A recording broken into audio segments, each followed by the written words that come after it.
કોઈએ સત્ય કહ્યું છે, વિદ્યા એક એવી વીંટી છે જે વિનયના નંગ વડે જ દીપે છે. એક પરમ ભક્ત ધનબાઈ હતા. બહુ સારા નિષ્ઠારથી ભક્તિવાન હતા. એક ક્ષણ પણ ભગવાનના સંબંધ વગર સમય ગુમાવે નહીં. હર ઘડી હરિસ્મરણ કર્યા જ કરે. તેથી તે ધનબાઈને ત્રિકાળ જ્ઞાન થઈ ગયું. એમના પતિનું નામ રૂડાભાઈ હતું. એક વખત રૂડાભાઈ વહેલી સવારે ઓસરીમાં બેસી પૂજા કરે છે, પણ મન સ્થિર થતું નથી. એક વાતનું ધ્યાન રાખવું જોઈએ. ઇન્દ્રિયોને ભજન ભક્તિમાં, ધ્યાનમાં એવું લગાવવું કે આંખ ખોલવાનું મન ન થાય. 2-3 કલાક સ્થિર થવાય. પગથી એવું આસન વાળવું કે થાકી જવાય તો ભલે, પણ આસનમાંથી ઉઠવું નહીં. સતત પ્રયાસ કરતા રહેવું જોઈએ. પૈસા કમાવા હોય ત્યારે ગમે તેવો થાક લાગે છતાં પાછી પાની કરતા નથી. હિંમતપૂર્વક ધંધો કરીએ છીએ તો પૈસા ભેગા થાય છે. તેમ ભગવાનને મેળવવા હિંમતપૂર્વક ભજન ભક્તિ કરશું તો અખંડ અવિનાશી મહાસુખ પામશું.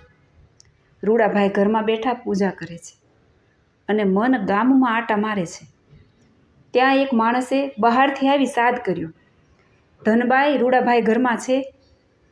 ધનબાઈ બાજરાના રોટલા ઘડતા હતા. રોટલા ઘડતા ઘડતા જવાબ દીધો, તમારા ભાઈ અત્યારે ઘરમાં નથી. ચમારવાડે કોષ સાંધવા માટે ગયા છે. માણસ ચાલ્યો ગયો. આવી વાત સાંભળી રૂડાભાઈ ગરમ થઈ ગયા. માળા ફેરવતા ફેરવતા બોલ્યા, એલી જૂઠા બોલી, હું ઓસરીમાં બેઠો છું ને કહે છે કે ઘરમાં નથી. ચમારવાડે ગયા છે, સત્સંગી થઈને ખોટું બોલે છે. ધનબાઈએ નમ્રતાથી કહ્યું, પતિદેવ માફ કરજો, તમારા સામે વધારે બોલું તે અવિવેક છે, પણ શાંતિથી સાંભળો. તમારો દેહ ઘરમાં બેઠો છે, પણ મન તો ચમારવાડે ગયું હતું. સંકલ્પ કરતા હતા કે કોષ ફાટી ગયો છે, જલ્દી સાંધી દે તો કામ ચાલુ થાય.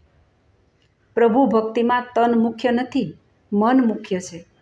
મન ભગવાનમાં રાખવું જોઈએ. આશ્ચર્ય પામતા રૂડાભાઈ બોલ્યા, દેવી, મારા મનની વાત તમને કેમ ખબર પડી ગઈ? 2 હાથ જોડી ધનબાઈ બોલ્યા, પતિદેવ, શ્રીજી મહારાજનું અખંડ સ્મરણ કરવાથી મને ત્રિકાળ જ્ઞાન રહે છે. તેથી અંતર્જામીની શક્તિથી ખબર પડી ગઈ. ભક્તિમાં મન પોરવાય તો સહેજે આનંદ છલકાય. સાંભળજો, આપણી પૂજા રૂડા ભક્ત જેવી થતી નથી ને? રૂડા ભક્તની જેમ મોટા ભાગના ભક્તજનો પૂજા કરતા હશે.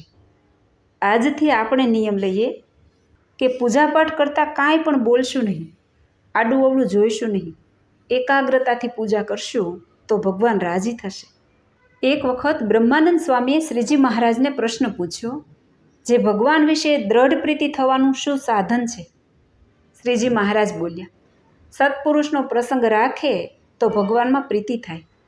સોમલા ખાચર બોલ્યા, સત્પુરુષનો પ્રસંગ કરીએ છીએ તો પણ ભગવાનમાં હેત થતું નથી. શ્રીહરિ જવાબ આપતા કહે છે કે અડધો અમારો પ્રસંગ કરો છો અને અડધો જગતનો પ્રસંગ કરો છો, તેથી ભગવાનમાં દ્રઢ પ્રીતિ થતી નથી. પોતાના આત્માને બ્રહ્મરૂપ માનીને, સર્વ વાસનાનો ત્યાગ કરીને, સ્વધર્મમાં રહીને ભગવાન ભજે તો તેના ઉપર ભગવાન રાજી થાય છે. શ્રીજી મહારાજ સૌને અભયદાન આપવા માટે પધાર્યા છે. આપણને પ્રગટ ભગવાન મળ્યા છે તે મોટા ભાગ્યની વાત છે.